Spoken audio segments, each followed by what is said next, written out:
Olá a todos, o meu nome é Eduardo, sejam bem-vindos ao canal do Professor Estrada. Nós estamos dividindo esta aula em duas, porque realmente é um assunto que acaba sendo um pouquinho mais amplo, para nós falarmos com atenção e com cuidado, tá bom? Gostaria de comentar com vocês que além desses prefixos, que são os prefixos mais básicos, que esses vocês têm que saber realmente, nós temos alguns outros prefixos que são muito utilizados também pra gente aí, tá? Alguns um pouco menos. Mas, enfim, por exemplo, os submúltiplos. Nós temos o submúltiplo, o micro, né? Que o milli é 10 a menos 3 e o micro é 10 a menos 6. Então, um micrômetro seriam 10 a menos 6 metros. Né? Seria a milionésima parte de um metro, ou seja, um metro dividido em 1 milhão de partes. O nano, o prefixo nano, significa 10 a menos 9. Um nanômetro seria 1 bilionésimo de metro, 10 a menos 9, ou seja, a bilionésima parte de um metro. Estou dando exemplo com o metro porque essas unidades micrômetro e nanômetro aparecem bastante. Mas nós utilizamos muito em física também o microcoulomb, o nanocoulomb, né, como unidade de carga elétrica. O pico também nós utilizamos, por exemplo, utilizamos o picofaraday, né, na física. O pico é 10 a menos 12, é 1 trilionésimo, né? 1 trilionésimo daquela quantidade.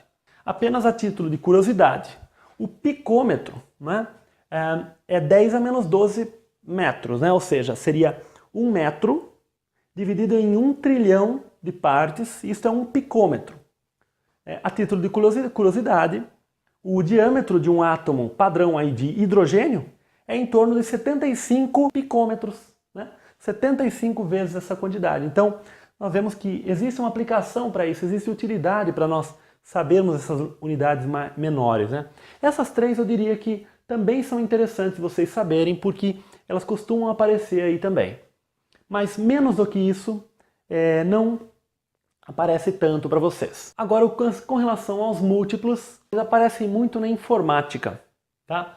O mega é simbolizado pelo M maiúsculo, significa 10 a sexta, ou seja, 1 milhão. Né? Então, por exemplo, 1 megabyte seria 1 milhão de bytes. Podemos falar então também em 1 megâmetro? Podemos, 1 milhão de metros.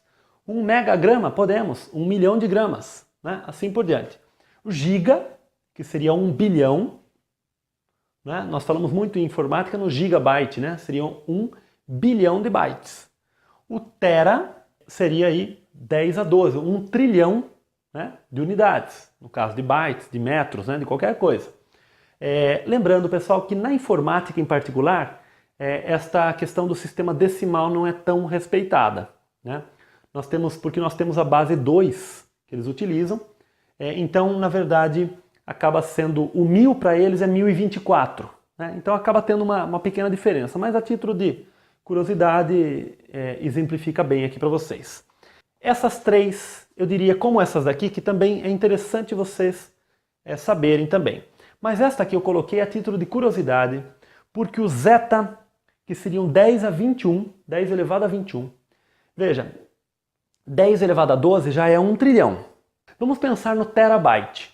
Então vocês conhecem o HD, né, seja de notebook, de computador, de 1 terabyte. Né? Isso é bastante comum, os computadores vêm com HDs de 1 terabyte, 2, 3 terabytes. É a capacidade mais padrão que nós encontramos aí nos computadores, pelo menos nos mais modernos. Né?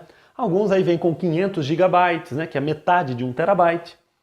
Mas enfim, 1 terabyte seria 1 trilhão de bytes. Ok, isso é a quantidade de informação que ele consegue armazenar, na forma de vídeos, de filmes, de músicas, documentos, tudo mais. Né? Quando nós pensamos no 10 elevado a 21, isso é o zeta. Né? Então seria o zettabyte. O zettabyte, na verdade, de 10 a 12 para 10 a 21, nós temos 1 bilhão. Então, quer dizer, se nós imaginarmos 1 bilhão de HDs de 1 terabyte, 1 bilhão de HDs, como este aqui, mais comum que você tem no seu computador aí, 1 bilhão de HDs de 1 terabyte, nós vamos ter exatamente a quantidade de 1 zettabyte. Ora, estima-se, esse é o fato interessante que eu gostaria de comentar com vocês, estima-se que até 2020 nós vamos ter dados aí armazenados no mundo, né, digitalmente, né, seja aí na internet, enfim, dados armazenados digitalmente. Porque esses dados que estão na internet, eles estão armazenados em algum lugar, estão lá no servidor, né? Mas enfim, nós vamos ter uma quantidade de dados na faixa de 44 zettabytes. Né? Lembrando que 1 zettabyte seria 1 bilhão de terabytes, ou 1 trilhão de gigabytes. Né? Então nós vemos aí que a quantidade de volume de informações aí está crescendo cada vez mais, o volume de informações digitais. Estou deixando um link na descrição desse vídeo do site Wikipedia. Esse texto contém boa parte desses prefixos. Vocês podem se aprofundar nesse assunto se vocês quiserem, pois é um assunto muito interessante. Fica como forma aí de vocês se aprofundar e despertarem um pouco do interesse também sobre isso aqui, tá bom? Então agora, pessoal, vamos falar sobre o sistema de tempo, tá? Unidades de tempo. Lembrando que as unidades de tempo não obedecem ao sistema decimal em geral, tá bom? Bom, nós temos a unidade padrão de tempo que nós vimos do sistema internacional, que é o segundo. Claro que o segundo nós podemos enxergá-lo dentro do sistema decimal. Então nós podemos falar aí no milissegundo, no centissegundo, no decisegundo, no quilossegundo, né? Nós podemos normalmente. Mesma coisa, o minuto, nós podemos falar no quilominuto, no megaminuto, né? Hora também, nós podemos falar na milihora, né? Mas não é comum nós falarmos disso, né? No miliano, por exemplo, miliano, a milésima parte do ano, miliano, não é comum nós falarmos isso, tá? Mas é possível.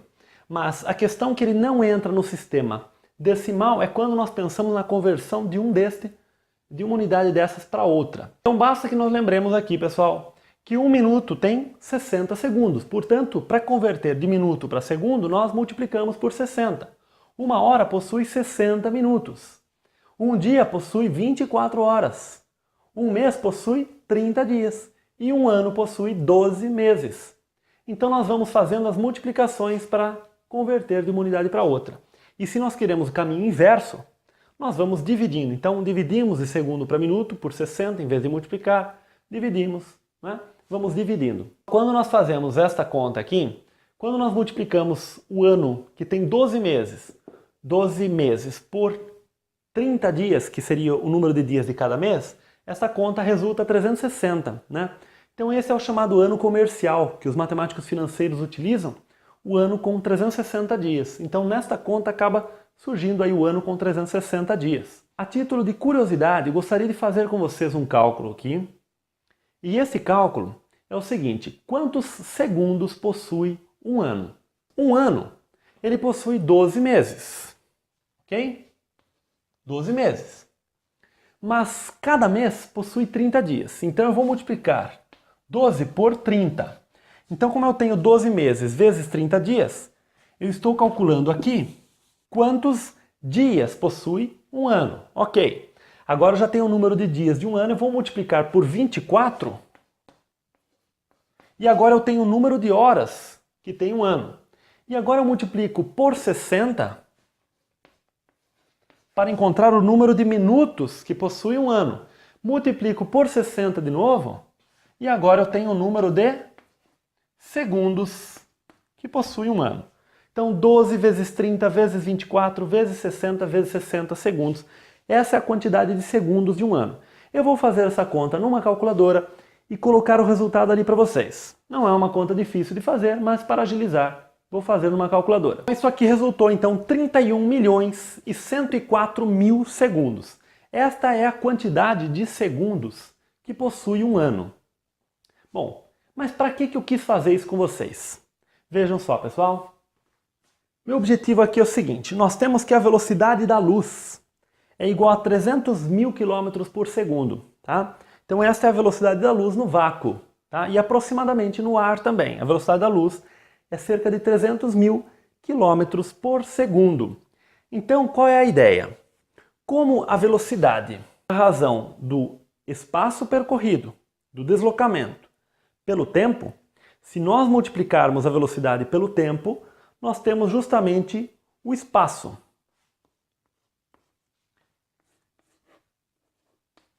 Isto implica que se nós multiplicarmos 300.000, que é a velocidade da luz, pelo tempo, em segundos, nós vamos ter uma medida em quilômetros. Nós temos essa distância que dá cerca de 9,3 trilhões de quilômetros. Uma quantidade, uma distância inimaginável, 9,3 trilhões de quilômetros, né? Se nós pensarmos aí que o comprimento da circunferência terrestre, a circunferência toda, né?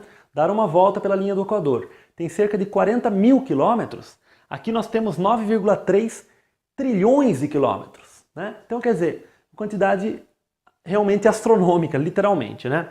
Veja, esta é justamente a distância percorrida pela luz num intervalo de tempo de um ano. Esta medida, pessoal, é o ano-luz, né? Vocês já devem ter ouvido falar aí, às vezes na televisão, em alguma reportagem, algum documentário, o ano-luz. O que é o ano-luz? É aproximadamente esta medida. É, na verdade, o que? É a distância percorrida. Então, o ano-luz é uma unidade de comprimento. É a distância percorrida pela luz durante um ano. Então, durante um ano, a luz, viajando a esta velocidade, ela percorre essa distância. A título de curiosidade, pessoal, a estrela mais próxima de nós aqui, pessoal, é a Próxima Centauri, a estrela mais próxima do nosso sistema solar aqui, fora o Sol, né? Ela está a cerca de 4 anos-luz de nós aqui. Ou seja, 4 vezes essa distância aqui. Então nós teríamos que viajar 4 anos na velocidade da luz para chegar até essa estrela que é a mais próxima aqui de nós, né? Então realmente nós estamos, podemos dizer aí, um pouco isolados aí, né? Digamos, podemos dizer, mas ao mesmo tempo não, porque 4 anos-luz para o universo não é grande coisa não, né? Mas para nós, infelizmente ainda, né? Mas enfim, pessoal, então eu quis dar esse exemplo mais para ilustrar para vocês aí uma aplicação interessante disso aqui, tá? Então, enfim, espero que vocês tenham entendido, que tenha ficado claro para vocês. Se tiverem alguma dúvida, coloquem nos comentários. Espero que tenham entendido. Um grande abraço, pessoal. Até o próximo vídeo. Tchau!